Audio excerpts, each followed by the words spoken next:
Hello and welcome. I'm Dr. Helene, clinical psychologist and relationships expert. Today we're in for a treat. I'm joined by Manny Majola, weight loss and sports nutritionist. So let's get started.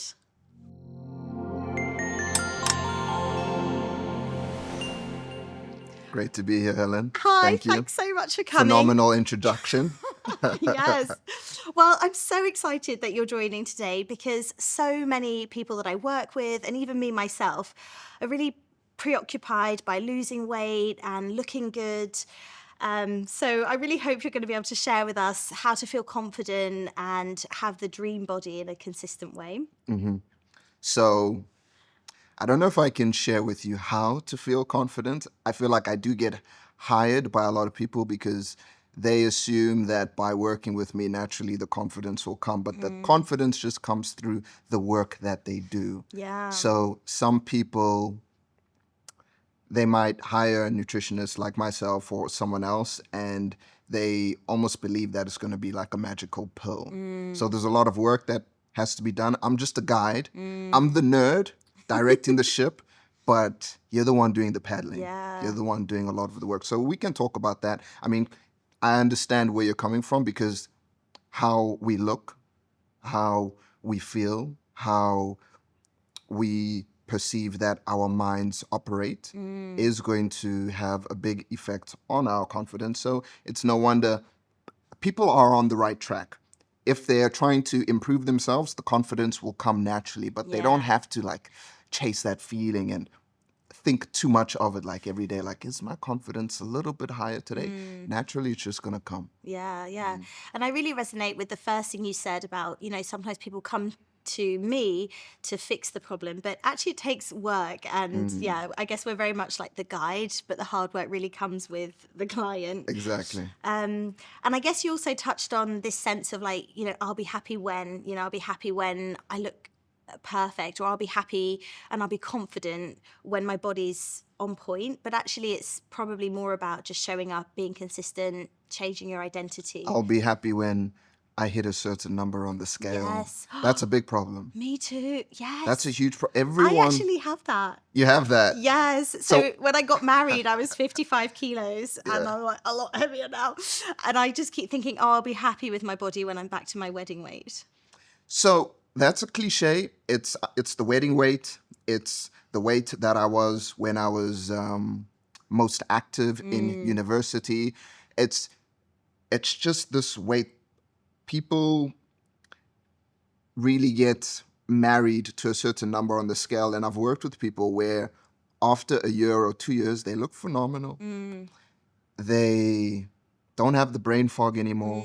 They have the energy, but because they haven't hit that 55 or that 60 kg, everything else goes out the window and they feel like a failure just because they've attached something psychologically to that weight. Like, I have this ideal weight. And I say to them, look, the scale is a tool, and the scale is probably not the most accurate tool because Helene today, is not you in 1 year's time, with your training, you're going to put on a good, healthy amount of muscle. You at 55 kgs is not going to be what you at 55 kgs would look like now, just because of that change in the composition. So I always tell people, like, look, but like, how do you feel? Yes. When you look at yourself in the mirror, you're like, oh, yeah, hell yeah. Then what's the problem? You can't get married to that number because it's going to fluctuate every day. And what throws a lot of people off is they think that, okay, once I hit 60 kgs, I'm going to be 60 kgs every second of every day forever. And it's just not the case. You're going to have days where it fluctuates up. You're going to be 61. Then you're going to be 59. And then on the 59 days, you're going to be like, oh, it's even better. And then next day, it's like 60. It's like, oh, so how you feel is really most important. Now, I know it's also tricky. I said, you look in the mirror. Are you happy with what you see? That's not that straightforward. Especially you ladies are very good at picking every little detail apart. Yeah. I work with some women that their physique, most women would kill to have their physique. But even then, they're still like, don't know, my shoulders are a little bit to this or to that. So that goes back to what we're talking about the confidence piece, because they look fantastic. They're strong. They're running kilometers.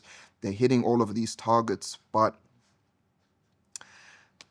only they can learn to accept themselves and give themselves credit for how far they've come, and then the confidence will start to flow a little bit more.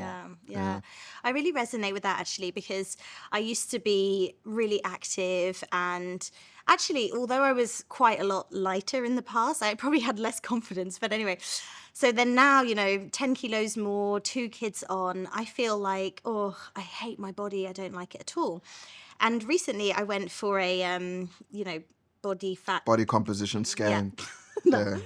And I went with one of my friends who is really fit, and I nearly was having a panic attack because I was like, oh my God, I'm going to be so much heavier than her, so much fatter than her. And then when it did come to doing the scan, I had a lot of muscle, and then it was, the results said that I could eat quite a lot because I got so much muscle. And then all of a sudden I realized I've just been hating on myself for the last 7 years since I started having children.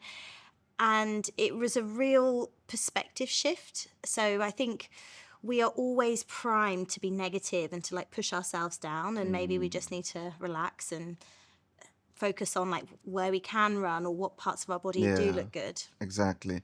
I think you can correct me if I'm wrong, because this is your area of expertise, but I do believe as human beings, part of how we evolved was to highlight more in our minds the negative occurrences. Because if you were, running around in the jungle a million or hundreds of years ago, and typically when you get to a certain spot in the river, there's a snake. You got to remember that that snake is there. Maybe something bad happened, a family member was eaten by, so the mind is going to remember a lot of the negatives, and that's just a survival mechanism. Yeah. So you might have a fantastic week, and then one negative thought creeps into your mind, and it just sticks around forever. Yeah. So a lot of what I do in my work is help to show people that the weight is just such a small piece of the whole equation. And look at what you're doing. You're going to the gym once a week, twice a week. That's massive. That's massive. But because everyone's too busy comparing themselves to everyone else, they're like, it's just once a week. not It's just enough. twice a week. It's it's phenomenal. Yeah. It's building blocks. Yeah. Kind of like we're talking about off camera. You said maybe we can, or rather maybe I can give some tips on how to build something sustainable. And that's the beginning of that. All those little victories along the way. But because once you hit one goal, the goalpost keeps moving, and then you don't really give yourself the credit you deserve. Yeah. I mean, you're a mom. But on the back of becoming a mom, you've just been tearing yourself down because of what it did to your body. Yeah. But at the end of the day, you're a mother. What? But I think You it's know what I'm really saying? hard, as mums, because we've got to work, we've got to look after the kids, we've got to feed the kids, and they're not necessarily eating the same foods that we want to. And then all of a sudden, it's wow, my body doesn't feel like mine anymore. And slowly but surely, it's coming back. But I think that's been something I've really struggled with. And I have many clients and friends who are mothers and who are now single, and they don't feel very confident anymore because they've got their tummy or jiggly butt cellulite, and they're desperate to lose weight, but they're really overwhelmed with where to start, because we've got keto diet, intermittent fasting, low carbs, some carbs, veganism, calorie counting, eat what you like, paleo. It's really overwhelming. So yeah, I was wondering, what's your main specialism, your main point of view? So I want to get back to what you mentioned about feeling like your body isn't yours anymore. We can come back to that because I'm curious as to what you mean by that. Do you feel like your body isn't yours because there's a part of you that believes that the shape and how it functions is out of your control? Because a lot of what I see in the women I work with, it's a thing my body's working against me. Mm. So we'll get back into that. But for me, you mentioned calorie counting. I'm a calorie counting guy. Mm-hmm. I don't like, no one comes to work with me because they want to guess. Mm. Now, on one hand, the internet is going to tell you calorie counting is a gateway into an eating disorder, which, for the most part, I don't believe in. Calorie counting, I like to think of it this way. For example, if you were in a car accident and you really damaged your back, you're not going to go into the gym the next day and just start deadlifting. Your spine can't handle it, Yeah. right? Your back isn't healthy enough. Mm-hmm. Now, you have people that, for whatever reason, they grew up in a household where mom was forever dieting, mom didn't have a healthy relationship with food. You were put on a scale. I actually have a lady I work with that from 8 years old in gymnastics, they were weighing the kids and saying, "Oh, you're too fat. Oh, this is troublesome. This is troublesome." Excuse me. Now, because of that unhealthy relationship with food and with their body, now tracking the calories might cause some issues. Might, with the wrong guidance. Yeah. Now, having said that, I work with this lady and she's thriving. The same gymnast. She's thriving. So I see tracking your food as its information. I don't even like the term counting calories because it sounds like all we care about are the calories. Yeah. Calories are important, but what you're essentially doing is, if you're trying to build a business, you need a budget. How much money are you going to put back into the business? You have to spend money to make money. So we look at this. We look at our bank accounts. Now, does it make sense for me to say that you budgeting is going to create an unhealthy relationship between you and your money? No. Most of the time, not. Yeah. Maybe in other circumstances. But when you start to track your food, you learn about your food. This is what's going to help you and those ladies that are looking for that special partner, but they're trying to find something sustainable. How can I find this plan that's going to work for me, not just today, in 1 month, 6 months, over the long term? Because I want to attract someone now, but I want to stay sexy for them forever. And you need that sustainable system. And if you do not have any awareness around calories, you do not understand that in 100 grams of chicken, there's not 100 grams of protein, you're going to struggle. You have to educate yourself on food. And this is what you get when you track. You track and then you sit down and you look back and you can see, oh, on average, I'm eating this amount of calories, I'm getting this amount of protein. Oof, I don't actually have that much iron in my diet.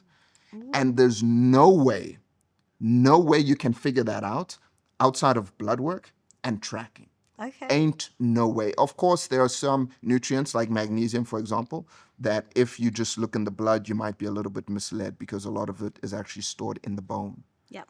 But outside of some of these other outliers, you're just going to be guessing. And guessing is what's leading to the anxiety for you and for other ladies.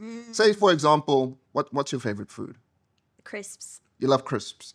So Can I just say, I love crisps so much that if I go to the supermarket, I'll buy like a big bag of crisps, Yeah. and I only live like 5-10 minutes in the supermarket, and I'll have nailed the whole bag as a mid-morning snack. I love them. And then on the back of that, you might feel a little guilty about smashing all of the crisps. Some people, maybe not you, but there's this cycle of, I'm going to eat, I'm going to enjoy this yummy pasta or whatever the case may be, and then tomorrow I'm just going to not eat. I'm going to starve myself. Or tomorrow I'm going to go and run on the treadmill for 2 hours to burn off the calories from the food. Now, you wouldn't have that anxiety if you understood food and how your body interacts with food. Everyone I work with eats carbs. There's no such thing as like, no, I don't tell anyone no carbs. I feel like I'm just breathing a sigh of relief that you're telling me I can eat carbs, thank God. Yeah, for the most part, look, there are certain people that we have to be careful with carbohydrates. If you're pre-diabetic, diabetic, you have these issues with insulin resistance. If you have epilepsy and you eat carbohydrates, and then you're going to have a fit. These are the type of people that they have a lot of motivation to stay away from them. They're not going to, we're going to make a plan for them.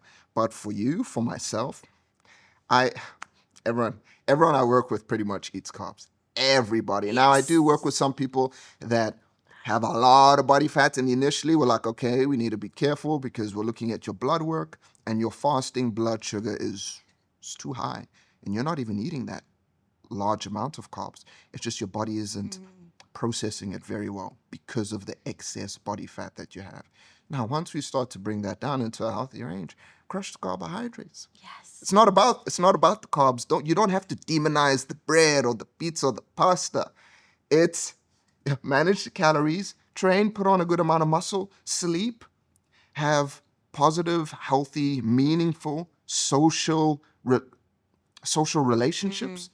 And those are going to be the pillars that really start to put you together and help you thrive, not just at work or at home or in dating, but just in life in general. Yeah. So I guess what you're saying is if you have a well-balanced life, you've got good relationships, a healthy relationship to your food and exercise, and you're happy, you're sleeping well, that's a good foundation for sustainable change with your eating. And then your confidence, and then your body's going to look good, and then you're going to kind of keep it going. Yeah, exactly. But you have to understand, you have to build that. It's sorry, yes. Yeah, well, I was just going to say, maybe we should build me, because I'm loving that you're saying we can eat carbs. So I'm wondering, maybe I could tell you a bit about Okay. kind of what I'm going through and some of my clients or my friends. Maybe you could like bring it to life for us. Yeah. Oh yeah. Give me some Sweet. background. Break it down for me. Okay, so I'm sort of consistently shit. So some people, like some of my clients, they'll fast and then all of a sudden they'll have a big dinner or they'll go on a drinking bender and then that's it and it's out the window. I'm like just generally quite bad at what I eat. I exercise well, which is why I think I sort of maintain a reasonable-ish, not that I'm happy with my body, but a reasonable weight.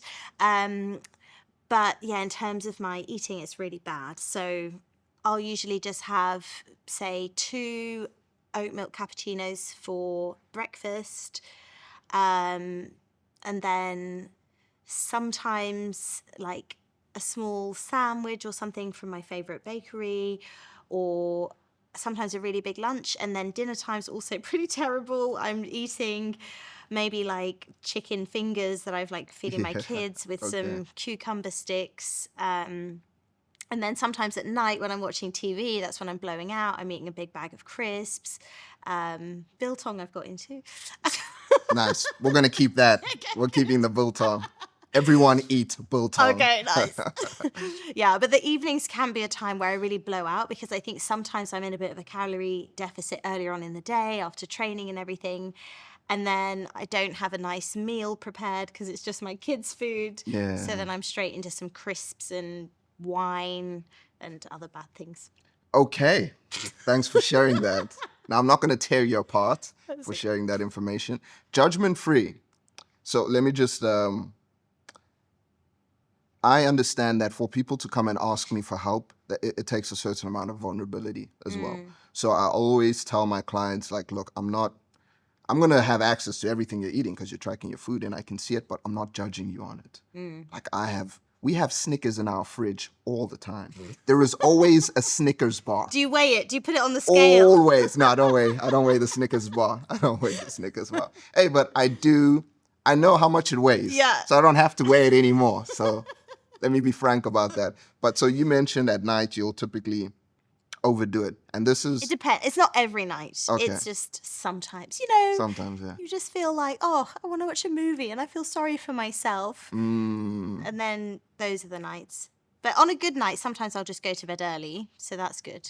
Okay, so we'll get to the night. We'll start with the morning. Yes. So that was my ADHD. No, that's fine. That's fine. That's fine. So you said you'll start with some oat milk, right? It didn't sound like there was much, you were getting like much nutrients on board first thing in the morning. This is classic with, I don't even want to just say like women anymore because I see this quite a bit in men, but probably even more so in ladies because a lot of us just don't have an appetite first thing in the morning. Now, let's say, for example, I say to you, Helene, I need you to eat 120 grams of protein per day. Protein is always a great place to start with people when trying to make improvements because what you get from just starting to eat enough protein is going to be massive for you in terms of your satiety. So how full or how satisfied do you feel maintaining the muscle that you have on? Because I'm sure you want to age gracefully, as do I, as do your listeners. And without the muscle mass piece, ain't gonna happen. You might Yes. look good in your 20s, maybe even early 30s, but you need that You need the protein. So muscles. protein's a really, really good place to start. Now, the issue, if I tell you you need to have 120 grams of protein, if we spread that over the day, over 3 meals, that's 40 grams. 40 grams per meal. Good, you get your 120. But now, breakfast, you're not having any protein. That means for lunch, the protein demands on lunch and dinner have now increased Yeah. from 40 to 60. And most people just aren't going to do that. Yeah. It's just not going to happen. So I'm not anti skipping breakfast. I'm not saying, oh, you must have breakfast. But this is where the awareness comes in. When you start tracking your food, you start to see where the holes are. Then you'll realize, oof, okay, for dinner, I'm actually having a good amount of protein. Lunch, I just need to bump this up slightly. Breakfast, I can have like the oats, maybe a little bit of a protein shake, maybe a little bit of yogurt with the eggs, whatever. But you start building this picture, and then you can see, okay, I can skip breakfast because now I understand I'm not going to have breakfast, but I found a way that I can have enough protein for lunch and dinner. Or I'm just going to I'm going to keep my 2 eggs because a lot of ladies are having eggs Yeah. for breakfast in the morning. However, at minimum per meal, you need to be aiming for 30 grams of protein at minimum. 2 eggs, that's like 10, 12 Really? grams of protein. Yeah, one Interesting. medium-sized egg, which is about 50 grams. I know, I've weighed a lot of eggs. I've weighed hella eggs. Hella eggs. Yeah. What is about 50 grams, but there's only about 4 to 5 grams in that egg of Interesting. protein. Okay. Well, okay, this is very interesting. So, a couple of things. So, for me, I skipped breakfast. I used to love breakfast, and breakfast was my favorite meal of the day. And then when this whole intermittent fasting thing came up, I was like, oh, well, I'll just skip breakfast like everybody else. I don't even think that was very good for me. Then I've also recently heard that if you exercise as a woman fasted, it can eat into your lean muscle mass more so than for a Potentially. man, potentially. Potentially.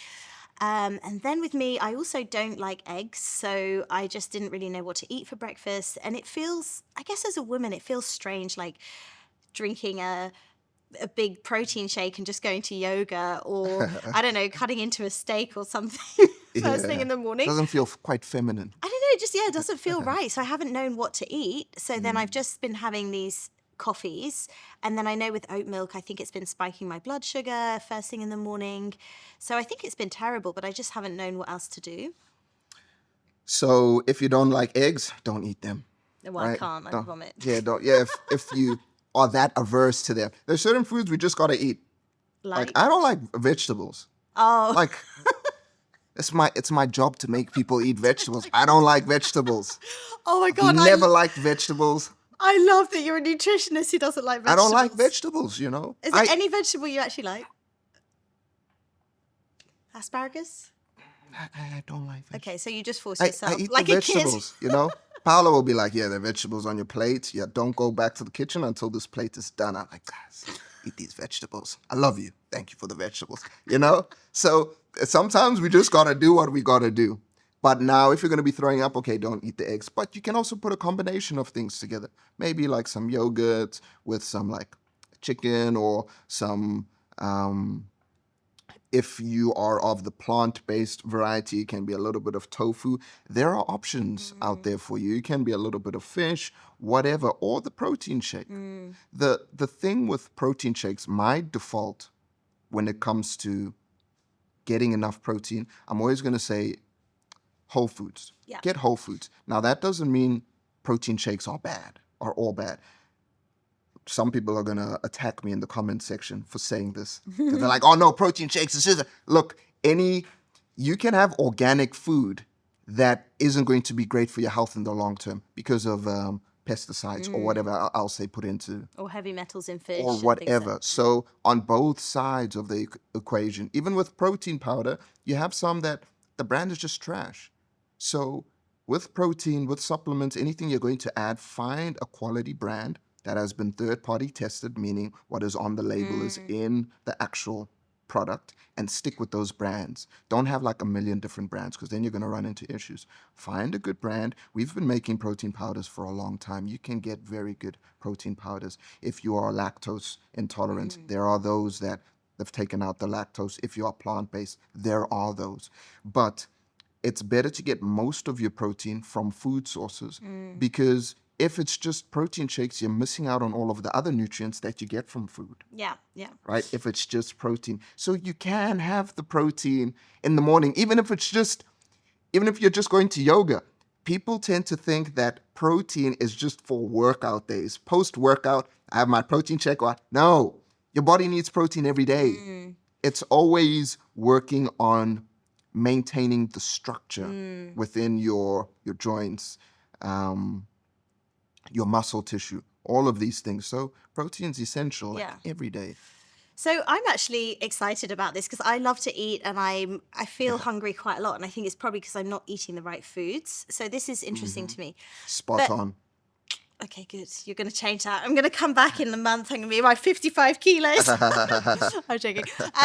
Anyway, so for me, it's not that I'm not hungry. It's that I don't know what to eat, so I don't. So, for example, with a yogurt, I think, oh, well, maybe there's too much. Maybe that might spike my blood sugar because of the natural sugars in the milk, or a protein shake. I don't know. It tastes sweet to me, so I think, oh, is that going to spike my blood sugars? So, what should I eat in the morning? Now, as a society, we'll go through phases of fear mongering. A while back, it was not cholesterol, excuse me, a little bit of cholesterol, but cortisol and inflammation. All cortisol is bad. Stay away from cortisol in doses is very good for you. Cortisol, the stress hormone, very good for you. In the morning, that's partly what wakes us up. We get that healthy pulse of cortisol in the morning. But people are like, oh, cortisol, stress. Chronic, elevated levels of cortisol, no bueno. But cortisol, good. Inflammation, good. Too high levels of inflammation over the long term, not good. The same thing with blood sugar and insulin. It's a healthy response to getting sugar into your system. The insulin is going to pull. The insulin is a signal to pull the sugar out of your bloodstream. And then you might store that into your muscles. You have muscle glycogen, liver glycogen. That is essentially stored carbohydrates, is the best way to put it, because people are going to understand it better that way. So whether you're eating yogurt, whether you're eating steak has glucose. Glucose is just another word for sugar. All of these things, when they get broken down into the body, they're all sugar. And sugar isn't inherently bad for you. If you are a person, like we spoke about, that isn't struggling with insulin and all of this stuff, get the carbohydrates in. There's nothing wrong with a bit of a bump in your insulin or your blood sugar.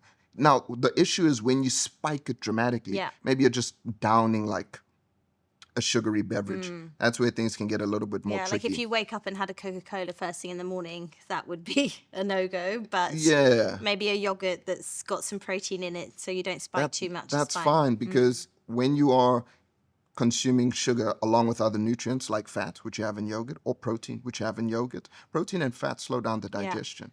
So then that sugar is going to enter your bloodstream at a much slower rate. And if you're exercising, you have a good amount of muscle on your frame. Think of muscle as like a sink for glucose.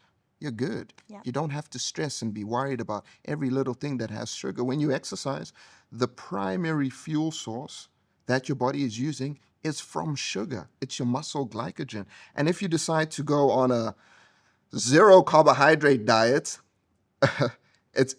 soon you're going to hit a wall, and you're going to be at the gym and you're going to feel very flat, and you're not going to be able to hit those intensities. Yeah. Well, that makes a lot of sense to me.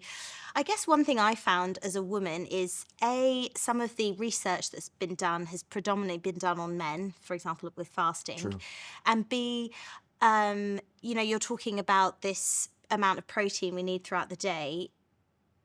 Presumably it's different if you're a man, like pumping iron at the gym, or you're kind of a petite, slender woman. Mhm. So I guess I'm interested in what should women who are maybe less at the gym, less active, what should they be having for breakfast, lunch, and dinner?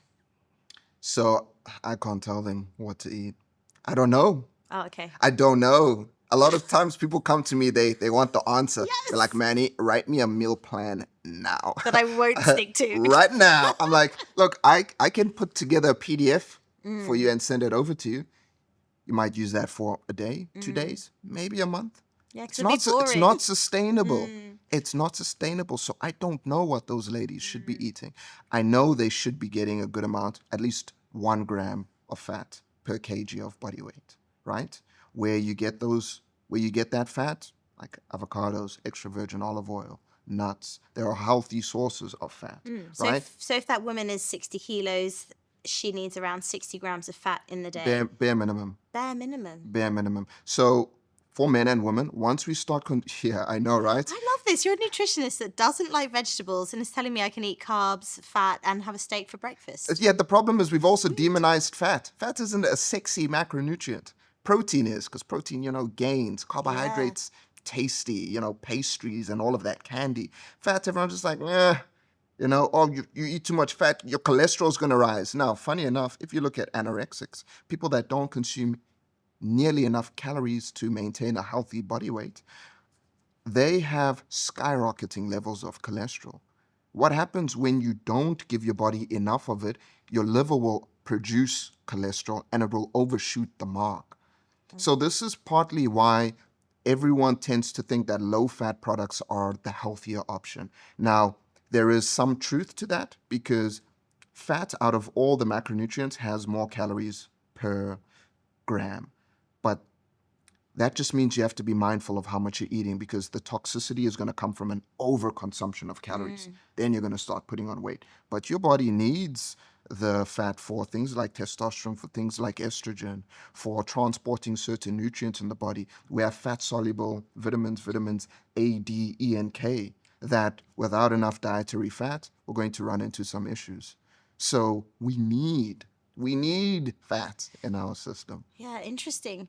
So I guess when people come to you for weight loss, some of them might actually not be eating a lot in terms of quantity, but it sounds like maybe they're eating the wrong kinds of things. And sounds like you're telling them, right, you can actually have fat, but make it a healthy one. And you can Yeah, have exactly. steak or meat or protein, Yeah. but just... Look, pretty much everyone is doing a few things right. I haven't worked with anyone that's doing everything wrong. That's why I'm a tracking guy. I'm going to say track your food, learn how to do it. I don't care if you don't want to do it. Maybe I'm not your guy. And that's also fine. That's also fine. But then outside of that, it's guesswork.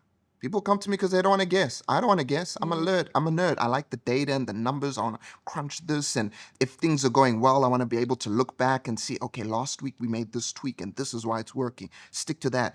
If something's going wrong, we can also look back and say, you took this out of your diet like a month ago. I can see that your iron levels have dropped. No wonder you're feeling a little bit fatigued, a little bit dizzy, A, B, and C. So they don't have to look at that. I'm looking at those numbers. And then when I sit down and chat with them, I'm like, okay, this is what you're doing good. Like, for example, if you were to track your calories, Helen, for a week, and you sent that over to me, I'd say, look, you're already doing well in these regards, but this is where you're falling short. So you might already be getting enough dietary fat, right? Maybe a few of those sources are off. You're probably getting some protein in along the way, some fiber, some vitamin A, all of these little things that when they come together are going to form a more complete package. And what you need is going to be different to what your friend needs. Maybe your friend is your exact build, your age, everything, genetic background, but they still might need to eat more calories or less calories. Or maybe they participate in a certain sport that's going to require that they have more of another nutrient. Or maybe, like we're talking about moms, potentially they're breastfeeding. Now, we can't reduce their calories too much because then they're not going to produce the breast milk. So if you're going to guess, you're going to run into issues. So with the moms I've worked with, we'll gradually lower their calories and we'll be like, okay, are you losing weight? Yeah, I'm losing weight. I'm Do losing. they feel hungry? Oh yeah, everyone feels hungry. Oh God, no! The thing is, now Everything you said up until now has been okay. Look, the thing is, if you want to, I don't want to say lose weight, because if we just talk about losing weight, that might include Muscles. muscle mass. Now, the problem is if you lose weight too fast, the quicker you lose weight, the more at risk you are going to be of losing muscle mass. So you have to fine tune that. But the point I was making with like moms that are breastfeeding is that we'll drop their calories and then I'll see, okay, on average, you're losing about 200 grams per week. That's good. Gradual weight loss is healthy weight loss. Are you still producing breast milk? Yes, still tons. Good. We're fine here. We don't need to drop. But if you're not tracking how much weight they're losing on average every week, their calorie intake, all of the nutrients that are good for mom and good for baby, you're just guessing. And I'm not comfortable with guessing. Yeah, I can see you're not. I'm You not. said that a few times. I'm just not Yeah, going. gonna get the Yeah. scale out. So I have a question. But having said that, I don't think you have to do it forever. Yes, that was gonna be You my question. don't have to do it forever. So But once, for how long? Because so I'm friends with your lovely partner Paola, and I had lunch with her once, and she takes out her tiny scale, and weighs her broccoli and all this stuff. And to be honest, it looks a bit weird. And I just thought I wouldn't sign up to that forevermore. So how long do you need to be weighing your food? so often 3 months can be good for some people. It depends. Some people can do it forever. I'm going to be doing it forever because I like the data. It works for me. But I have clients, they do it for a while, and then when they stop, and even after they stop working with me, now because they're better able to eyeball what is on their plate, they don't have to track. But prior to working on me, they couldn't look at a plate of food and know if there's enough protein, if there's enough fiber, if there's enough of this. So it might look weird. I'll tell people, like, I've seen this happen so many times because I do work with people that are weighing their food in a professional environment like Paula at work. And I say, look, these people are going to judge you initially. They're going to come to you and they're going to be like, oh, that's kind of weird. And then in like a month, 2 months, once you start getting toned and all of that, they're going to be like, so how does this work? Where do I get this tiny scale from? What app are you using? I literally see this all the time. All the time. Yeah. People will be judgmental. I get it. I get it. It's not for everyone. Yeah. But those same people are going to come and they're going to be quite inquisitive. And I'm going to be like, send them to me. Yes. Yeah, and I guess I've seen this, on Instagram. It's what you think one serving size is and what one serving size actually is, So if you're tracking on MyFitnessPal or something and you had one serving of quinoa and one chicken breast, unless you actually weigh it, you're not going to get an accurate... You're not going to know. Yeah. And it doesn't have to be always perfect. If you go out to a restaurant, don't take your scale.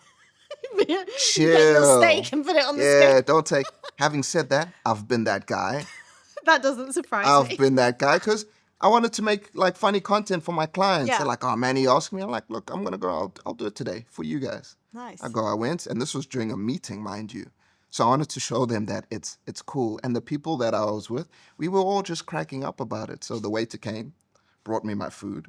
I made sure I ordered like a simple dish that I can separate the rice and the chicken and the veg.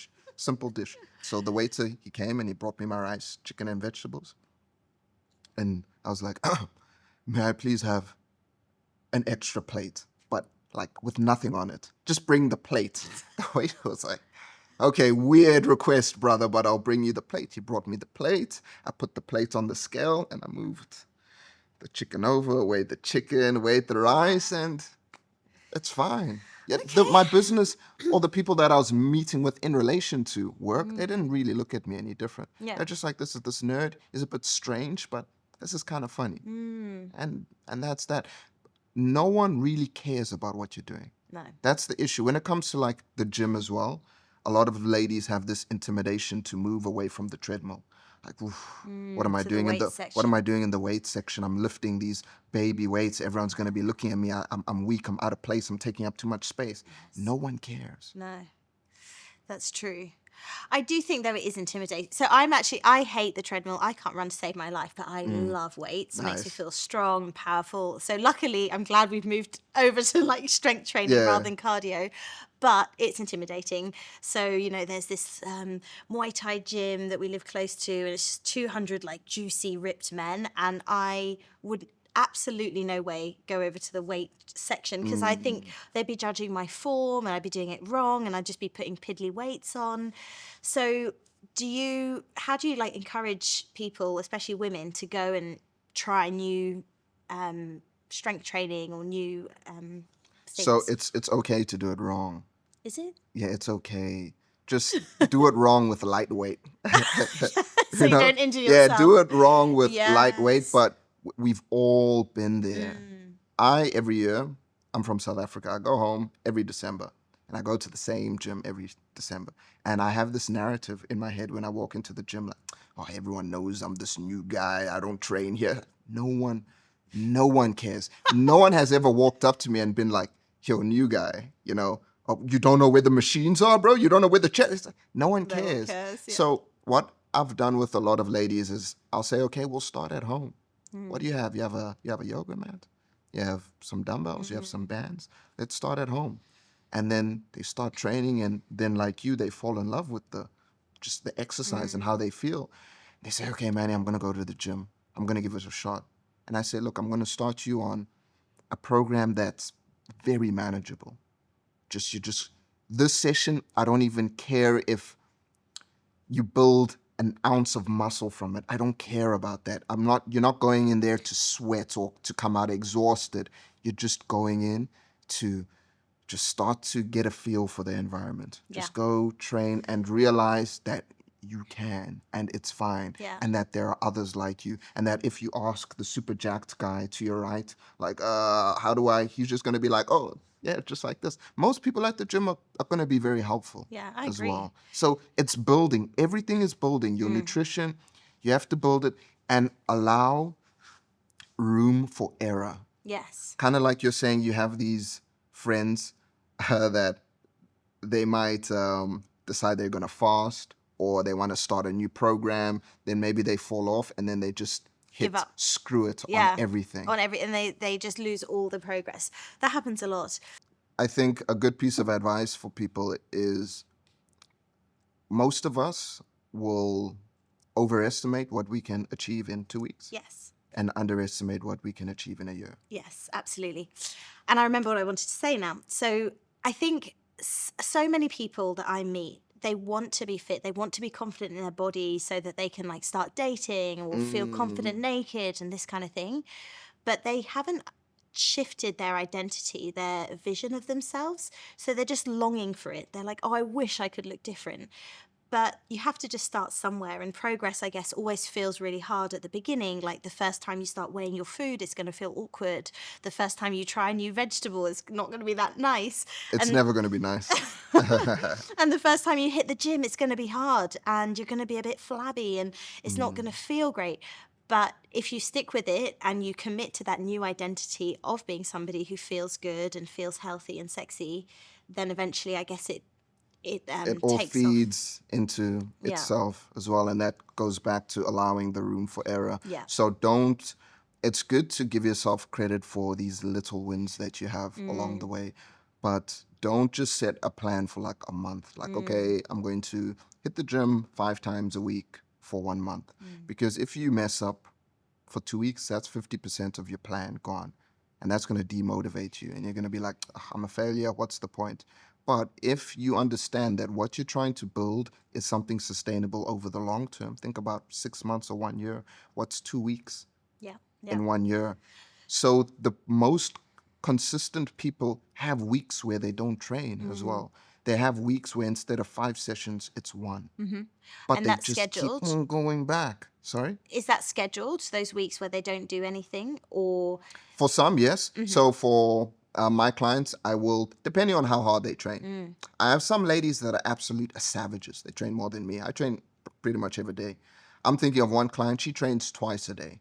So if you're training quite frequently, then you are going to have to program what are called deload weeks, Yeah. where you reduce the intensity and you allow your body to recover, because there's going to be a lot of buildup of stress and fatigue and all of that. So we have that. But most people, if you're training twice a week, 3 times a week, chances are you don't need that. Okay. You can just keep going. Yeah. But having said that, even those people that need or do not need the deload, sometimes they just won't train because life happens. And that's just part of it. It's fine. You're not going to lose all of your gains in the space of a week. There's a fear with a lot of women that they work so hard to lose 5 kgs, 6 kgs, whatever, start seeing a little bit of definition in their arms or their back. And they have this fear that if they start to take their foot off of the gas, they're going to turn into that woman that they were a year ago, that was very lazy and very sluggish. So part of building yourself into the type of person that is fit, that is strong, that is energetic, is also allowing your foot to come off of the pedal, because that's the only way you're going to do it in a healthy manner over the long term. Yeah. It's not just about practicing how to show up in the gym. Show up for yourself outside of that as well. In the kitchen, outside of the kitchen, chill. Track the food sometimes, don't track the food. Hit the weights hard, don't hit the weights hard. And going back to what we're talking about, the treadmill, I don't want people to think that there is no value in the cardio section. Because for some people that are really overweight, they kind of want to hide in a sense. They don't want to be seen. They walk into the gym and they feel like all eyes on me. And the treadmill, they feel like, is a comfortable place to start because nothing can go wrong, Yeah. right? I just have to walk. Yeah. I can do that. If I'm getting tired, I can put the speed down. I Yeah. don't have to move this piece of equipment around or ask someone for help. I know how to work a treadmill. And if that's the easiest way that you can get into a gym, hell yeah, go to the treadmill, man or woman, whatever. Yeah. Start there. Start there. I think it's all about starting. So Brene Brown has this thing called FFS, which is fucking first times. And so whenever you're trying something new, picking up a new sport or eating well or dating for the first time, it is going to be daunting. But if you want to do it, you just have to do it scared, I guess. I just want to go back a little bit and just consolidate the eating tips that maybe you have for me, or especially women. And it's not because I don't think men don't need specialist sort of tools and strategies, but I do often feel like women are forgotten a bit in nutrition. So taking me as an example, what are some tips that you could give me to have more energy, less brain fog, train harder? So I'd say get a good amount of sleep nightly, right? I know you asked about nutrition, but sleep is also a phenomenal place to start, because if you're not sleeping well, doesn't matter how good your nutrition is or your exercise routine, things are going to start falling apart fast. A lot of people think, I just need 5 hours, I'm fine, I function. I guarantee those people, if they slept more, they would function to an even higher degree. Yeah. So it's not just about the 8 hours, it's about the consistency of your bedtime as well, because the body works on a clock. Yes. And if your body knows that every day I go to sleep at around 10, it is going to create the conditions within you that are going to prime you for a quality night's rest. And if it's 10 o'clock one night and 12 o'clock the other, it's going to be all over the place, even if you get the 8 nights sleep. So that's a mistake a lot of people make. They're like, oh, I slept later, but I got 8 hours. Yeah. It's like, consistency is key. So start there. And sorry to interrupt, but I think also, nighttime is where a lot of people make poor food choices. They're watching TV, they're eating in an unconscious way. And then I think if you're tired, you have like the ghrelin and the... Exactly. something. Yeah, you're almost there.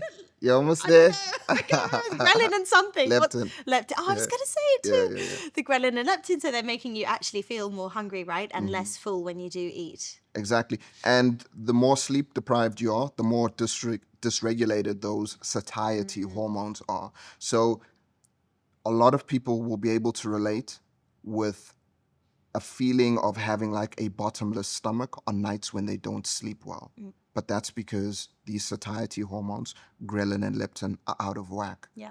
So you can just sit and eat. You're like, why am I still hungry? It's because you're sleep deprived. So start with sleep. And then in relation to your diet, start with protein. If it's going to be too overwhelming if you want to start with calories, fat, and this and that, just start with protein. Try to figure out, how much protein am I eating? Most people I ask don't know. And that's fair enough. They weren't taught. We weren't taught. I feel like we should be taught this stuff in school. We should all track our food for a little bit, like, in, I don't know, high school or something, just to learn. Or Yeah. just, anyway, we need more information on that. But figure out your protein. How much protein are you getting? Are you getting at least 1.6 to 1.8 grams per kg? Okay. So if somebody's 60 kg, they need around 150 grams of protein a day? It will be less than that. If Oh, they're sorry. 60 kg, it will be. I'm not a mathematician either, but they're gonna be floating around 110, somewhere there. Okay. I believe. Somewhere there.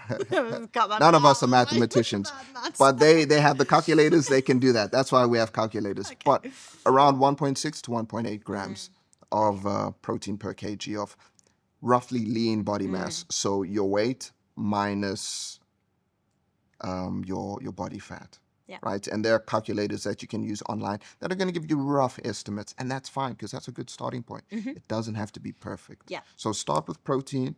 And then once you figure that out, decide where you go after that. Right? If you want to lose some weight, then you have to figure out, on average, how many calories am I eating? Let me subtract that. Yeah. Nice. I think one thing I see a lot in my private practice is people feeling really stressed. So maybe they're stressed at work, so they're going to bed late, they're not looking after themselves, or they're really stressed and then they comfort eating a lot. So do people talk to you about the stress in their lives and the impact on what they eat? They do. So you're either in the bin that when you're stressed, you eat your feelings, Yeah, that's me. or you're in my bin, whereas when you're stressed, you lose your appetite and you don't eat. So I'll fall into the trap of then just living on a protein shake for 2 days. I'm like, dude, you can't do this. And then I fix that. But having said that, managing your stress, you can do that in a variety of ways. We touched a little bit in the beginning. I mentioned, having quality social interactions. This is one of the best ways to mitigate long-term stress, having good people around you. And eating together, there's lots of research as well on eating together, taking your time Eating to together, chew, yeah. be happy. I think there was Carbohydrates blunt cortisol, the stress hormone. So, people want to, I'll often tell people, look, if you eat a lot of carbs and you're very sensitive to carbs, and you have that around lunchtime, and then after lunch you have a meeting, but now you're feeling really lethargic because you had too many carbs, okay, dial back on the carbs maybe. But at night you want to relax.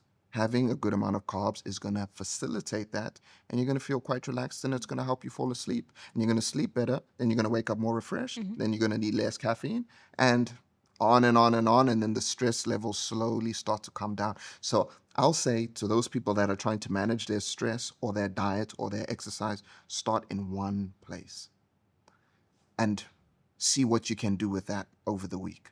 Be like, okay, this week I'm going to try and sleep 30 minutes earlier. That's fine. It doesn't have to be a monumental change. Start in one place, because if you have too many variables in the air, number one, it might become quite overwhelming. And number two, you're not going to know what's actually working for you because there are too many variables that you're juggling. Yeah, I love that. And I guess that sounds a bit like habit stacking. So maybe for 1 or 2 weeks, you just fix your bedtime, then maybe you increase your water and just keep stacking those habits, and then... Exactly. Maybe don't consume too much water close to bedtime, because then you're going to be waking up, going to the toilet. That's going to ruin your sleep. Then you can't fall back asleep, and then you're going to get anxious about being able to fall asleep. This is what happens with a lot of insomniacs. They're like, oh, maybe tonight I can get some sleep. And they have the routine and they get into bed. And if they take longer to fall asleep than they had hoped, they get anxious because they're not falling asleep. And it's just a vicious cycle. So I have a lady I'm working with now. She's 62 years old and she's crushing it. When she came to me, she was eating 700 calories. 700 calories daily. That's nothing. That's like breakfast for most people or lunch. Anyway, long story short, part of what we had to work on was her sleep. And just by cutting off her liquid intake at around 4 to 5 p.m., her numbers have risen like Interesting. in a very meaningful way, just because she's not waking up in the middle of the night 2 or 3 times to go to the toilet. Wow. Yeah. Yes. Sometimes it can be such simple fixes. People, I guess, sometimes come to you and they're like, tell me the numbers, tell me the science, la la la. Yeah. And then sometimes the answer's just super obvious. It's always the basics. You Yeah. don't have to go and do the colonoscopy and then get the detox juice and then, it's just Yeah, gut just the cleanse, get rid basic. of your The parasites. Like, gut cleanse, yeah, the toxins. yeah, just start heavy metals cleanse. Exactly. Just start simple, and then you can layer in some And more just complex get back stuff. on the horse. Fall off, get back on. No one is consistently just crushing it. Yeah, We yeah. all have these peaks and troughs. Yeah. I'm curious about, so a lot of women especially, they might restrict their calorie intake. And I sense that sometimes they're restricting it too much, that they're lethargic, and that maybe they've affected their weight set point. So with some of your clients, are they able to eat more and still lose weight?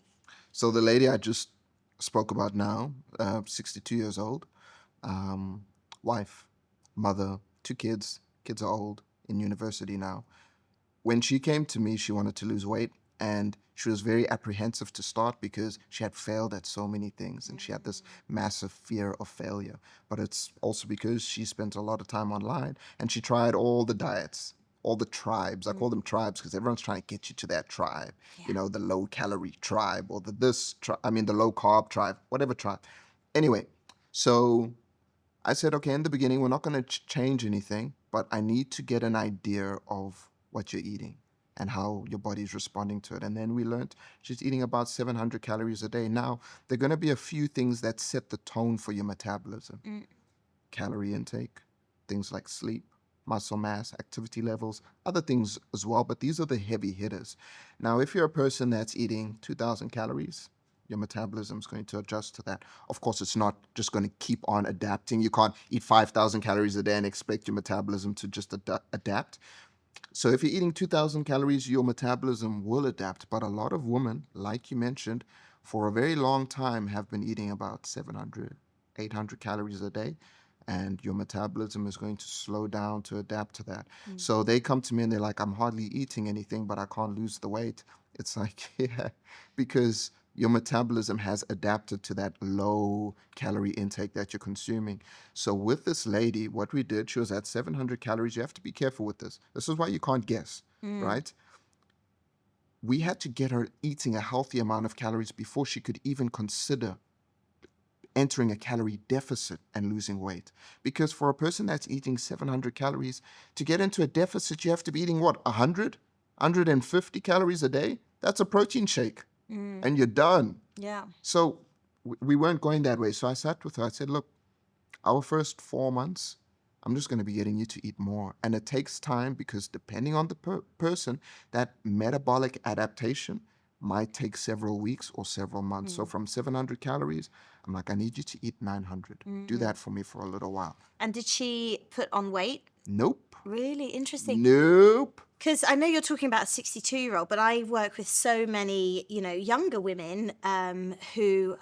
One thing, sorry, Yeah. but she is losing weight now, but she's eating more food than she was when she came to me. Amazing. Because we got her metabolism up to that healthy point, and then we dropped the calories, and she's eating way over 700. Amazing. And she's losing weight. But yes, Amazing. continue. And she must have energy to exercise now. And, Yeah, I exactly. love that. Yeah, because I see a lot of women like this. Maybe they're single, so they want to look good, so they cut breakfast, then they cut lunch, then they're just having wines and tapas for dinner, and then that's really all they're eating the whole day. And they're thinking, well, why am I not losing weight? And it sounds like they're not eating the right foods. Yeah. They've affected their metabolism. Or they're yo-yoing. They don't realize, because they lack the calorie awareness, they don't realize that some days they might be eating hardly anything, and then other days they're dramatically consuming a lot of calories. Yeah, especially on wine with my clients. Yeah. Wine, the cocktails, How much is a bottle of wine roughly in calories? oh, Do you I know? don't know. Okay. I have no idea. I thought you were But the a numbers lot. man. I don't drink. Oh, okay. So I actually haven't, I've seen it when I'm looking at the calorie intake of my clients, but I'm not too sure. What's interesting about wine is it has this compound called resveratrol, which had a little bit of hype some years back because it's good for the heart. So everyone was like, "Oh, I'm just gonna drink this wine because So it has maybe resveratrol." do like the French and drink some red wine. Yeah, unfortunately, there are zero health benefits to alcohol. Zero, none, nothing. And in order for you to get enough resveratrol, you have to drink a lot of wine that's going to far outweigh any benefits that you get from the resveratrol, unfortunately. Now, having said that, I don't think just because I don't drink, everyone shouldn't drink. That maybe once a week, twice a week, whatever you want to do, find your flow. For me, it doesn't work. I just don't drink. It's fine. Like everyone in my family drinks. My lady drinks. She doesn't drink a lot, but sometimes she just drinks. I'm like, yeah, go have a good time. But you have to find that balance that works for you. So these ladies that you're talking about, they're single, they want to mingle. Their strategy is the same strategy as everyone else's.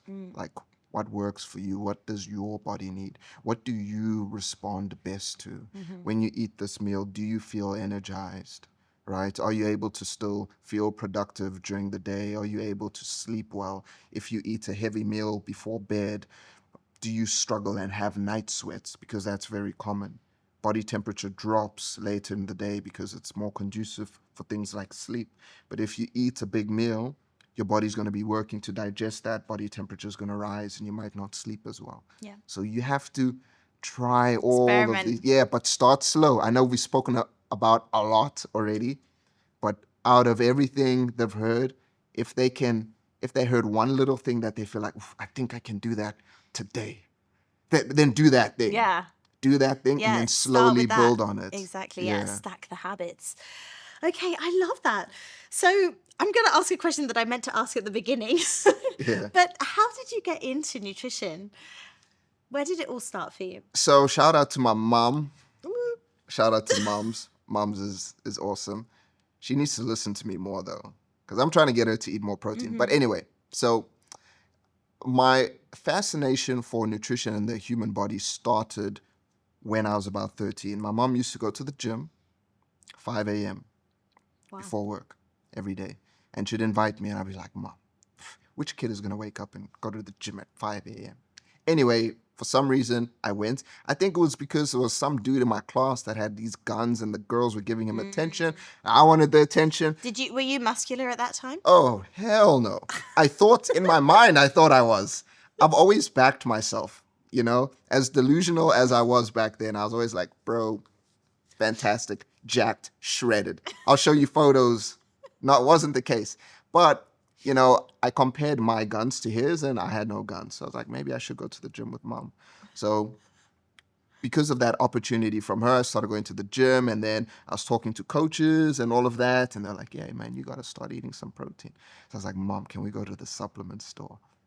She was like, okay, we're going to go. So I bought my first bottle of protein powder and I would read the label almost every day. The label never changed. It was the same label, but I was like, oh my God, if I drink this and I exercise, gains attention from the girls, never got the attention. I got attention from more guys. Hey, brother, how'd you develop such a chest? I noticed that actually when I go out on like big nights out, I noticed that all the guys are like, yeah, man, yeah, looking good. Yeah. And it's so funny. It's always the bros. Yeah, the bros always like, nice back. Actually, sometimes even with me, because I do a bit of aerial, so I've got a developed back. And guys don't say like, oh, you're hot, but they'll be like, you've got a great back. And Yeah, I'm like, awesome thanks. back queen. So it started, my mom set the example, love her for that. Yeah. I followed. Kids will follow what our parents do, not necessarily what they say. So I followed. I moved to Thailand just over 10 years ago.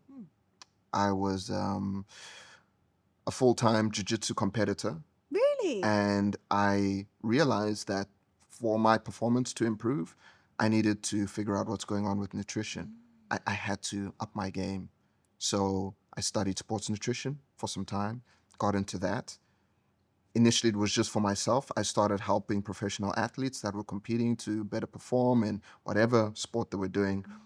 And then later on, branched out and started helping the general public as I'm doing now. Still a nerd, still love it. And now I'm trying to give back to mom. Whenever I'm on the call, on the phone with her, I'm like, Mom, like, I I left you supplements. I left you omega-3s. I left you vitamin D. I left you protein. Have you been? It's like, no, love. Like, next week when I call, you better have better news for me. Because she eats one meal a day as well. Very common for women. She's not getting enough protein. And the older we get, the more protein we need. Interesting. I feel like I've really learned something. If I've learned nothing else, I've learned I need more protein. Yeah. And I need to weigh my food. But listen, I'm going to be honest. A little part of me is like, why don't I just use Ozempic and take a shortcut? What do you think about that? Obviously, some people need it for medical reasons, but it is a bit trendy now and people are really losing weight on it. Is it sustainable? Do the side effects kind of negate the gains of Ozempic?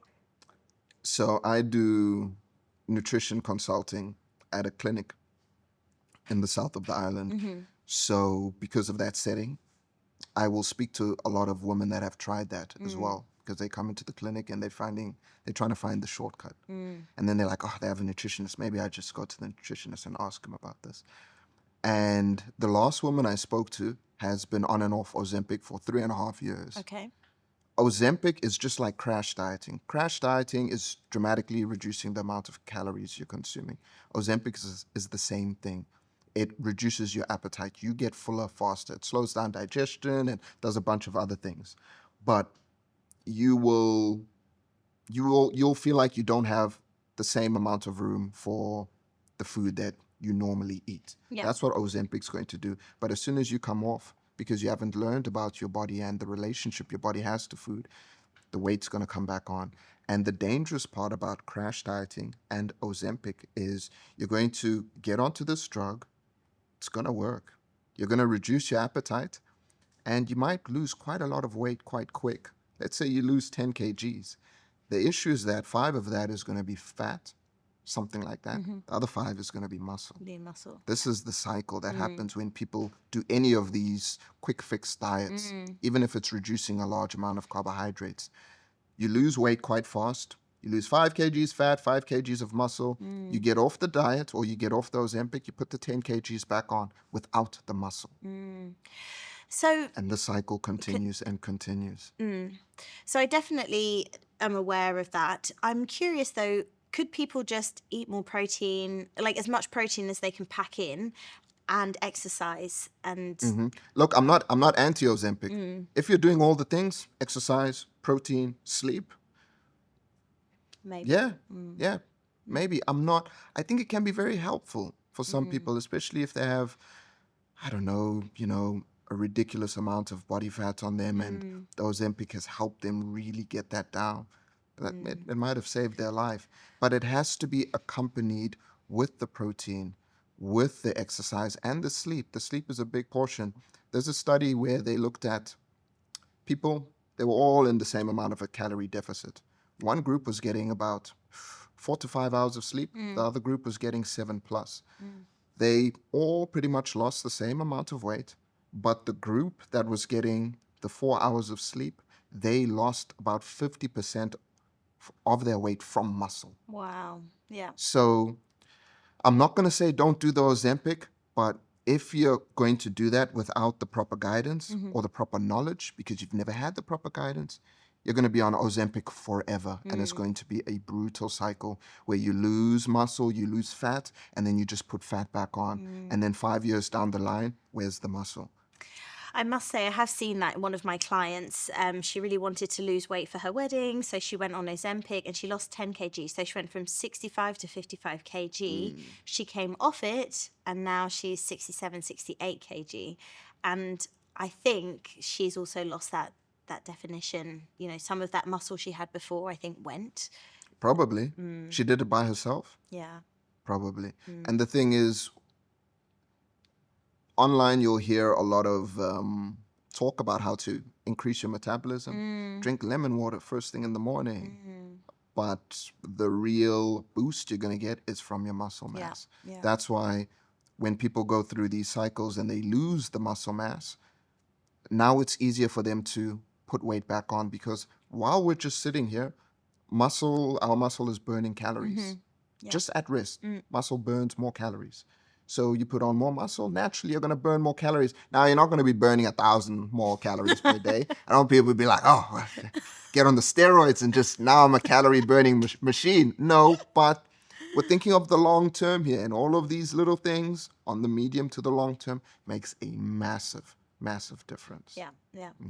And I guess it's probably about, not taking shortcuts if you don't need to. So maybe if you've got that real need to take Ozempic or whatever, then that's absolutely fine. But I think what I'm hearing you say is look at your sleep, weigh your food, be consistent, have enough protein, and, it'll probably work out for you. Have some decent friends. Oh, yes. Decent relationships. Yeah, some decent friends. A lot of what I'll hear when I talk to people and we discover that the issue with their health and their weight management is alcohol. I'll say, okay, so how much of this are you willing to sacrifice?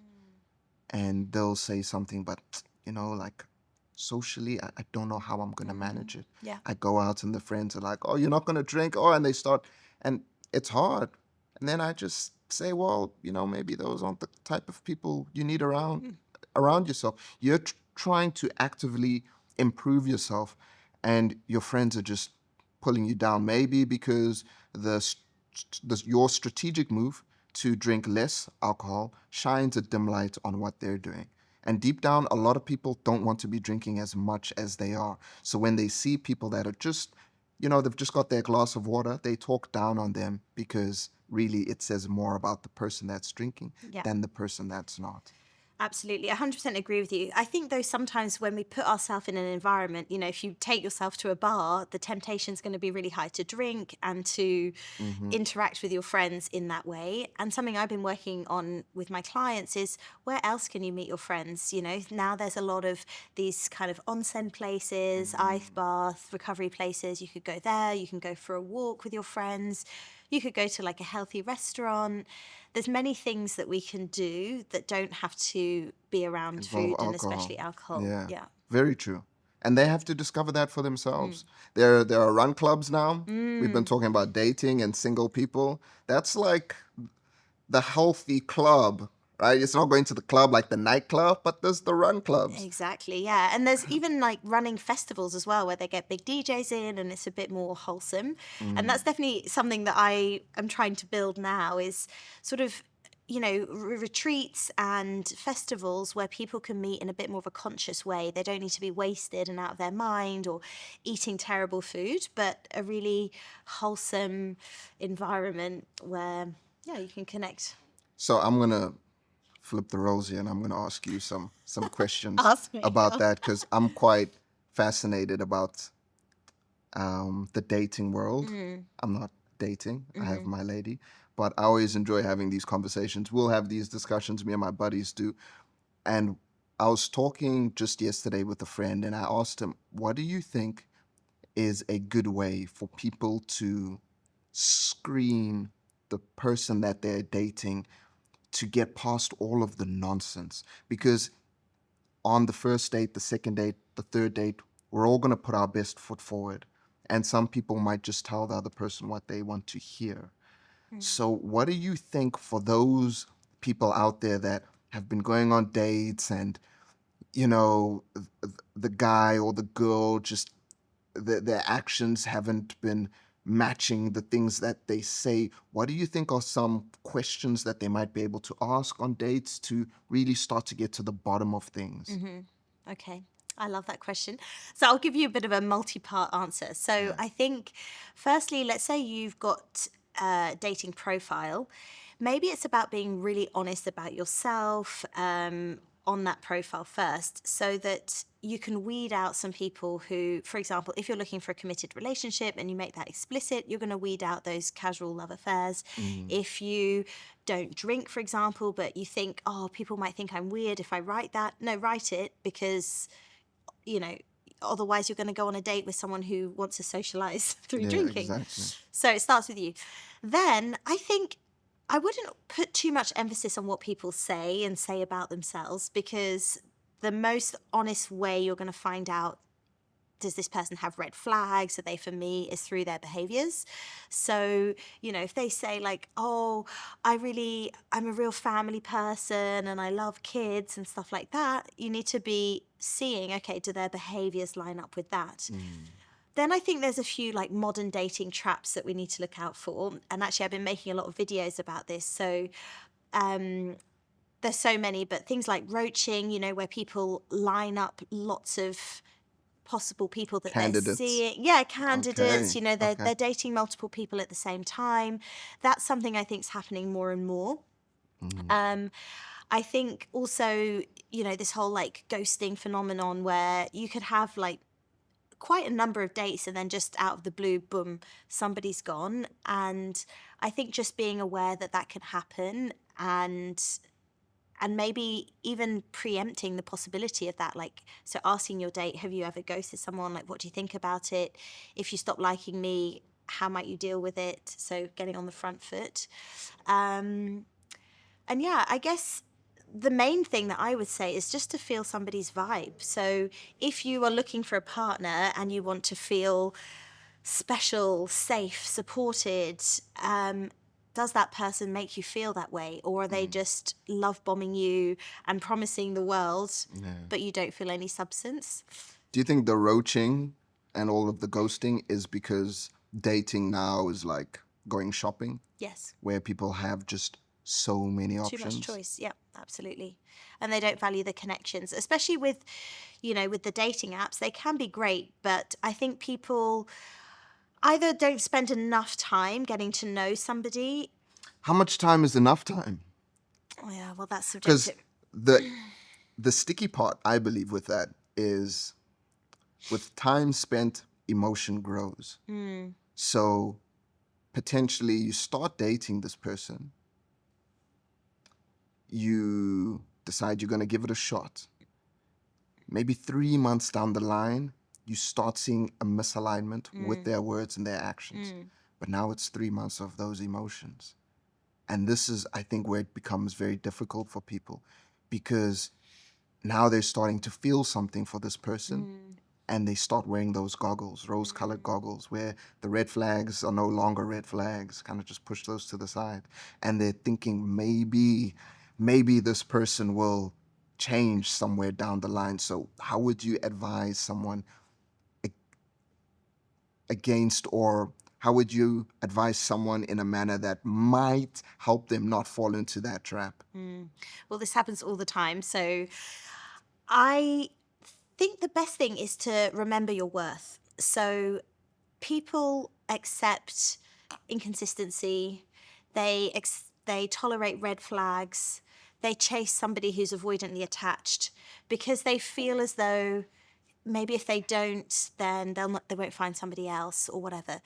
But if you really know your worth, if you really know your power, you're going to magnetize the right match. And also, if you really feel like you're valuable and you're sexy and you're attractive, you might not put up with so much crap, or your partner might raise their game. So maybe they've got a few people lined up, you know, they're a roacher, and then you come up with, well, you told me you were going to see me on Wednesday at 8 p.m. You didn't show up, so I made plans with my friends. Like, you know, you just know your worth, you value your time. And then when you do that, everyone else has to rearrange themselves. And if that means they rearrange themselves and they say, no, you're high maintenance, I'm gone, well, goodbye and good riddance.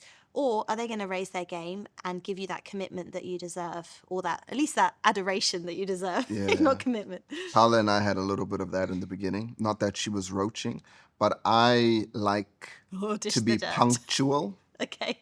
And I appreciated when people show me that same respect for my time. Mm. So we'd have dates set up and she'd just show up late. And, one time, okay. And then the second time on the date, she showed up. We were heading out for dinner and I was like, this can't be a thing. And she was very good and was like, okay, I get it. I understand. And moving forward, she's been fantastic with time management in that regard. I know for a lot of people, that's not so much of a thing. But for me, even like today, when I was getting a taxi here, I thought, let me show up early rather than late. I showed up way earlier than I'd hoped, but rather early than... This is the first time we're doing this podcast. I cannot be late. My reputation's everything to me. It's like my most valuable currency. So I can't show up here late. And so the same thing, I think, because I put so much weight on it for myself, when I was dating her, when we were in that initial dating phase, her showing up late felt like a little bit of a jab at me, like she does not respect my time. She doesn't respect your time. And I love that you bring this up as an example, because I am the Paola in my relationship. Okay. I'm always late. I'm late for everybody. I'm late for everything. I'm just a whirlwind. But it doesn't mean that I'm not, fully committed to my husband and that I don't love him. But for sure, if I'm making him wait, he feels like I'm disrespecting him. I don't value his time, and maybe even at a push that I don't love him because I'm making him wait. So I think that's where clear communication is really important. And I think somebody's not necessarily bad if they operate in a different way. I think it's just about understanding, okay, on the whole, does my gut tell me this person really loves me? And if I'm not sure, I'm going to ask specifically, can you make this change for me? And if they can't, then maybe it's time to walk away. Or, as, say, you could say, right, Paola's going to be late. I'm going to factor it in. I'm going to bring a book. And I'm going to give her half an hour's grace because I feel that's reasonable. Because I can't change her. I can only really fundamentally change myself. Because that's a very dangerous waters to trend, where you're like, things will be fine if you change, Exactly. if you do this. Yeah. But if she were to be late now, it wouldn't bug me as much because, like you said, I know her now. I have this other buddy that comes onto my podcast late almost all the time. Yeah. Almost at least 5 to 10 minutes late, but I know. So I'm like, I prepare things and then he shows up. But you mentioned the attachment style avoidance. Yeah. Maybe for the people listening, could you just break down for them what that means? And then I would like to pick your brain on how you think one can spot an avoidant individual. Well, it's very easy. So I'm happy to tell you. So there's 4 attachment styles, but 3 main ones. So there's securely attached. So about 50% of people are securely attached. So they're happy being a bit vulnerable, leaning on their partner a little bit, but they're also very happy setting boundaries and being independent. Then around 25% of people are anxiously attached. So they might worry, oh my gosh, he didn't text me back. They might sort of chase. They might need reassurance. They might need a bit more like regular sex just to show, yes, my partner loves me. Then we've got roughly 25% of people are avoidantly attached. So they don't mind the initial stage where things are casual, a bit of sex, having multiple people on the go. But the minute that somebody needs too much from them, they feel a bit scared, so they withdraw. Emotionally unavailable. Yes. And then they're likely to change partner, or they just feel really uncomfortable with being needed too much. They get overwhelmed.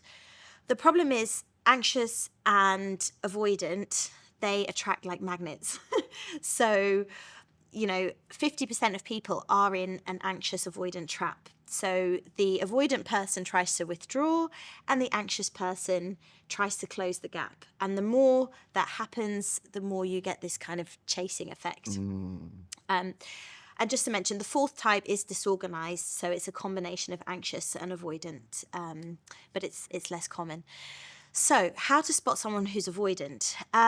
So It could be somebody who does breadcrumbing. I don't know if you're familiar with that, but they kind of give you just enough to keep you interested, but they're not going to be fully committed. They don't necessarily want your full Yeah, one commitment. foot in the door, one Yes. foot out. Another red flag to look out for with someone who's avoidant is maybe they talk about their ex-partners or other lovers, and they were like, oh, so-and-so was more amazing, or things were easier with them. And sometimes if it's too toxic, it might even be kind of putting you down in a subtle way just to keep distance. That's at the more extreme end. But just generally, they just prefer to be them by themselves. And I'm laughing because my husband is he's secure with an avoidant edge. So he just really likes to read a book by himself. And then in me, that will trigger my slightly anxious attachment style, and I'll seek him for reassurance or whatever. But actually, he was going there because he needed to recenter, and so that It had can make nothing to him, do with you. yeah, and Yeah. so that can make him withdraw, because if I'm too needy or too clingy, that's a lot. So I think you may not always be able to recognize it in somebody else. The important thing is you recognize it in yourself. So if you are likely to be anxious, you want to just be aware you're going to attract avoidant people, because it gives you a bit of a dopamine rush, the chase, the intermittent reinforcement when they text you back. And I guess it's always trying to be secure. So if you're in a relationship and they are quite avoidant, trying to have your own thing, your own friends, your own commitments, your own hobbies, so that you don't rely too much on them. I don't know if that answers your question. No, that does answer my question. I have heard that about 50% of single people, so in the dating pool, about 50% of those people are avoidant. Reason being because avoidants they there's no glue, Yes. because they're runners, as you're saying, in a way. So the avoidance, you can't get two runners together because they're just gonna boom. So most 50% of all single people, generally speaking, are avoidant. Yeah. I've also heard that it's, if you're a person that's quite anxious, it might be in your best interest to seek someone that is secure. Yes. So what do the avoidants then do? Can I just say one thing though? The reason anxious people don't often go for a secure partner is because it seems boring. So because of the polarity, they're going to seek someone who's running. So anxious people see what you're kind of saying. like the chase. They like the dopamine. They like the breadcrumb. Oh my God, he texted me back. And when somebody's secure, hey babe, how are you? How was your day? Let's meet later. Okay, cool. What time? It's boring. And that's why anxious people sometimes struggle to get with secure. Because they think that the secure person's not interested, when the secure person is just doing No, it's their not about thing. that. It's not necessarily they don't think they're interested. It's just Not that it seems exciting enough. boring, not exciting. So they confound that chase for love, that excitement you get. I'm sure you've been there before, where there's this person you think's really amazing, and they just give you a little bit, Yeah, and then yeah. you're like, yes, oh my gosh. Whereas someone who's just steady and predictable, it is, better but less exciting. Kind of like with some couples, once they're already in a relationship, if one of those, if one of the people in that relationship, if they're used to like conflict being very turbulent, throwing things around, name calling, slamming doors, belittling. When they get into a situation of conflict with their new partner, if that person handles conflict in a much healthier manner, they're going to feel like that person doesn't love them, because they're not showing it in that same dramatic way of throwing They're not things fighting around. for the Yeah, relationship. you don't They're not care about passionate. me. Absolutely. Yeah. Yeah, and I think one good thing about modern dating now and modern relationships is that we are more conscious. I think people are more into personal development, especially men now, I think, are starting. Women for a while have been into personal development and psychology, but now men are kind of interested. And I think by virtue of you even having these questions for me, that shows that you as a man. I've always been fascinated by psychology. Always. I think it ties well into my work, because, like what I was telling you off camera, I am not a therapist. But a lot of the chats I have with my clients is just breathe, calm down. What's up? I'm a friend to them. Yeah. So I'm quite interested in that side of things. Yeah. And I think as we move more into this like digital world, so, you know, for example, being a digital nomad is wonderful. It gives you freedom and everything, but it can also be quite lonely. So a lot of the clients that I see Mm. actually work remotely because they don't have their friends and family around them. They've got freedom and they've got their own business, which is amazing. But sometimes they don't have that close knit group of friends. And so they come to me or people like you and open up about things. But my real mission is to help people connect deeply and more quickly. More So, quickly. well, I think that you can have a more quality interaction with someone. So you and I could meet today and talk about the weather, or we can talk about your mum and your meaning and purpose in life, you know? Yeah, So yeah. and also, you know, in a dating context, you know, maybe we could connect more quickly with touch and feeling and breathing. So that's sort of my mission, to kind of level up this personal development world, to introduce some new things like more feeling based things. Do you find that women in particular are struggling quite a lot in the dating world now more than maybe 10 years ago? I think yes, but I can't be sure. So I definitely have more female clients coming to me than Okay. So males. that kind of sample bias. Yeah. So I don't know if that's because men are seeking male therapists or just because they're not coming to therapy at all. I think it's probably a combination.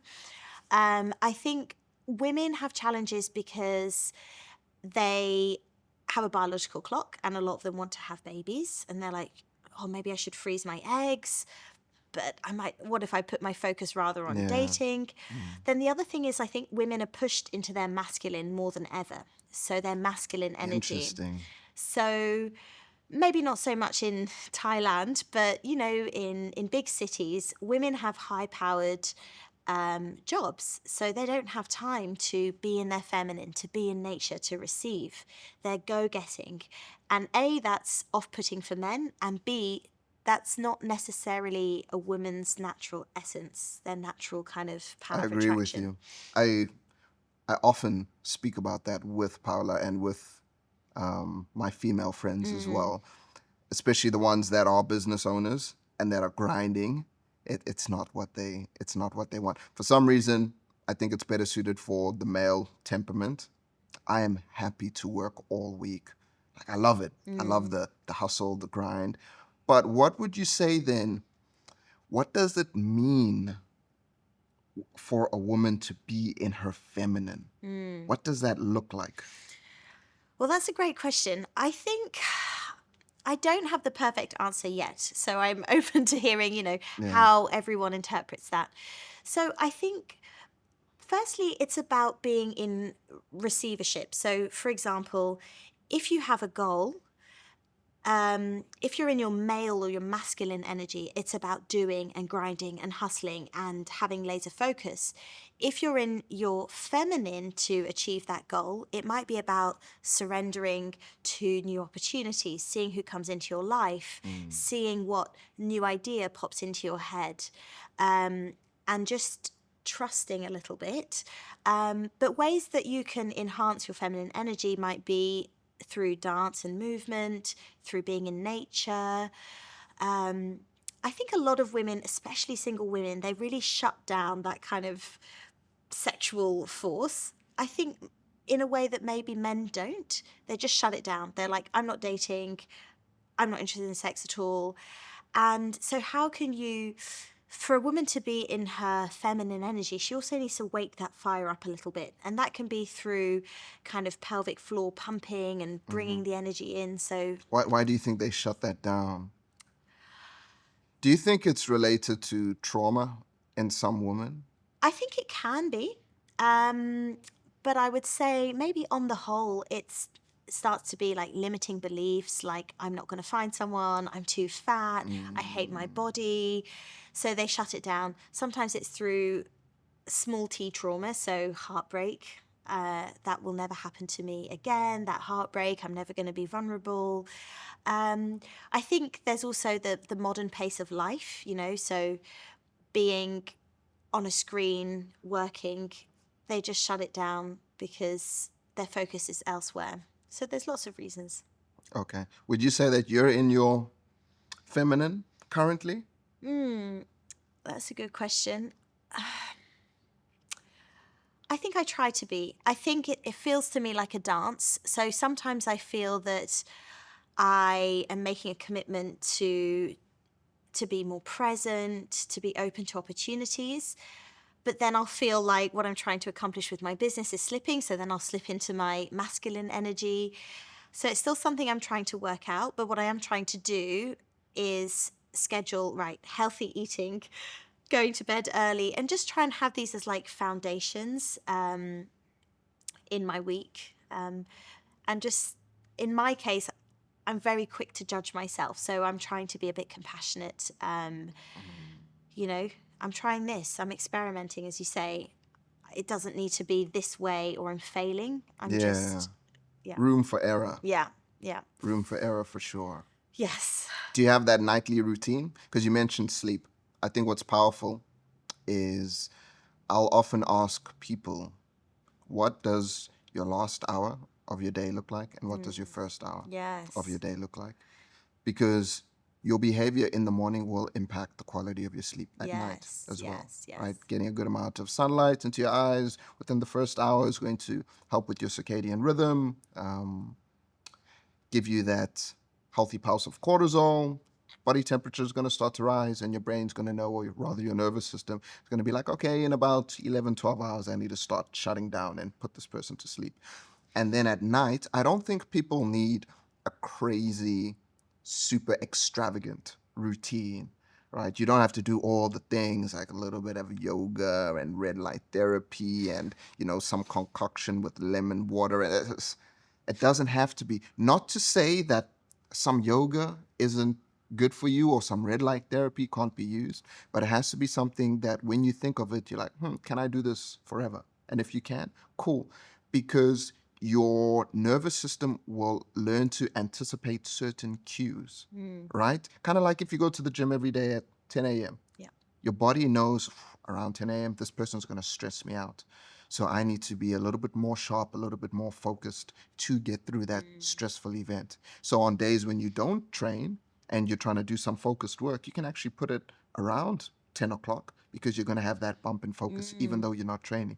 So it's the same thing with your routine at night. Yeah. If you have these little cues to give your nervous system, like every night I do A, B, and C, it's going to start to recognize that, okay, it's time to start shutting down. Yeah. I love that. And it's funny you asked me because I've just overhauled my nighttime routine. So I said to you at the beginning of the interview that, I sometimes make my bad decisions at night when I'm just watching Netflix and eating crisps or like drinking some wine. And I realized that's a time of day I've really been letting myself down. So recently I've been listening to a lot of Joe Dispenza and listening to his meditations because just before bed is a time where you're really receptive to magic happening. So yeah, I've started using that time to meditate.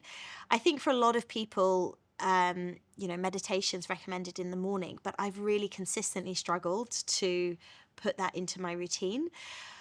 But the reason I put it back in at night is when I lost my 10 kilos when I got married. I was actually seeing this celebrity nutritionist. I forget her name now. But she used to get me to do hypnosis. So we would do hypnosis in the session. And then I would listen to her voice at night. And not only did I lose weight, but I felt a lot calmer as well doing my meditating at night. And for some reason, for me, it's just really never worked in the morning. But I've put it back in my routine at night. And Hypnosis can be powerful. I've never tried it, but I've read good things about it. For me, it's like hypnosis, meditation, visualization, spiritual work, all of that. I love doing it at night. I hope soon, with my clean eating, my early bedtime, I'll be able to do something in the morning as well. But for now, the mornings If are a mess. anything, just natural light in your eyes first thing in the morning. Not your cell phone, not a screen, not your overhead artificial light, but sunlight. Now, don't go and stare directly at the sun on a clear day. Going to fry your retinas. But the quality of light you get from the sun can't be matched by most of the stuff we have indoors unless you buy a specific type of light that is going to emit those photons being light energy. Yeah. So if anything, that's a place I like to start with a lot of my clients as well. Like first hour of the day, get outside. Manny, I live in a cloudy, get outside. Yeah. Cloudy, no clouds, you get outside, you try get some light. Yeah. For me at night, it's cartoons. I can't watch a serious Netflix show because I get too emotionally Yes. invested, right? If I'm watching, I'm like, I hope they kill that guy. And then heart rate goes up, I'm stressed, I don't fall asleep. But if I just put Rick and Morty, South Park, I'm going to be watching cartoons forever. We put cartoons every night around 9 o'clock, the cartoons go on. So my routine around 8 o'clock, because we live in a hot, humid climate, air conditioner goes on, cool the room. 8:30, 8 o'clock actually, depending, Paula might negotiate. She's always like, bedtime now, because I'm like, 8 o'clock. So at 8 o'clock, I say teeth time. I drag her off the couch. While she's brushing her teeth, I grab some magnesium glycinate, good for sleep. I need to start taking that. Some good stuff. I might give her ashwagandha some nights, which is also good for sleep and some other things. Chamomile tea is a good one. We don't drink that anymore, but we used to. It has a compound called apigenin, which is also good for calming down that duration path outcome that your brain is constantly going through, helps your mind calm down a little bit. We don't do that anymore, but every night, some magnesium, and then lights off around 9. We're in bed. We take the laptop in. Screens don't work for everyone, but for us, we dim the lights, put the red light up, put on a cartoon, and we're gone in 10 minutes. Okay. That's the routine every night. I like that routine. I need the cartoons for me more than her. She can fall asleep anywhere doing anything. For me, just those cartoons, my brain knows, it's cartoon time. It's time to chill. And then I'm not thinking about tomorrow when I wake up, I need to do this with this content. I need to call this client. I got this consultation. I need to put this. I don't think of any of that. Helps my mind relax. Well, Manny, I want to cut you a deal. Okay, I'm going to go to bed early. I'm going to eat my protein. I'm going to weigh my food. But I ask one thing in return. Maybe you could cut the cartoons, because I think that last 10 minutes that you're giving away to South Park is a time where you can dream, dream about your next level self. You can connect with Paula. This is actually a really magical time that you're giving away. So I feel like we should cut a deal today. Okay. What would you recommend? Give me a few recommendations of things that I can do to help me.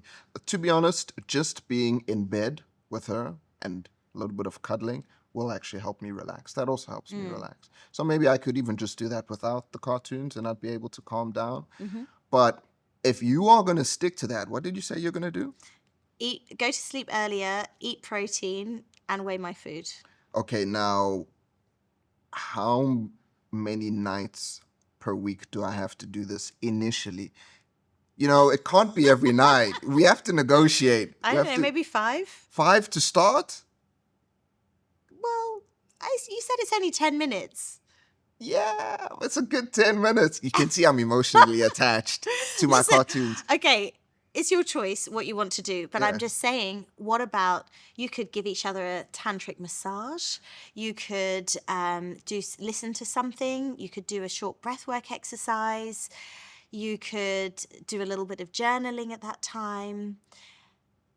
You could watch your mind movie, which is the movie that you've made about your next level self. You could watch that before you go to bed and prime it. I like that. I like that idea quite a lot, actually. I used to get excited about bedtime because it was a time I had to think. I love just being in silence, closing my eyes and picturing my next day or my next week or something I'm trying to create.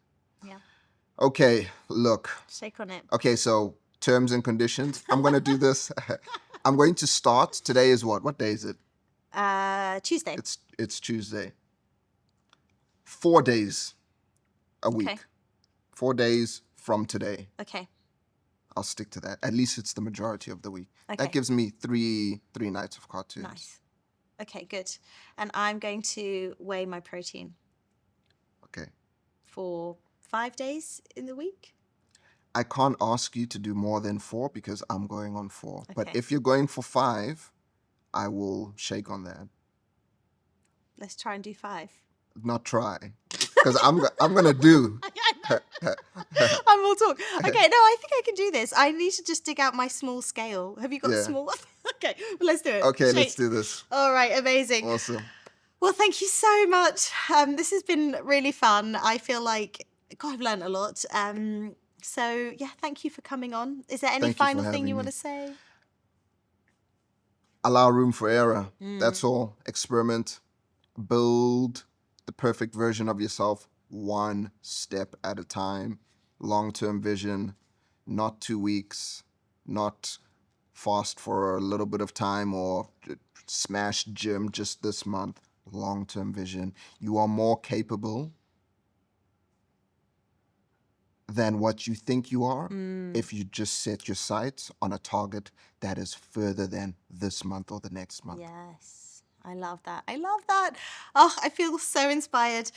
Well, I just want to say thank you again to Manny Majola. He has been so inspirational, such a wealth of knowledge.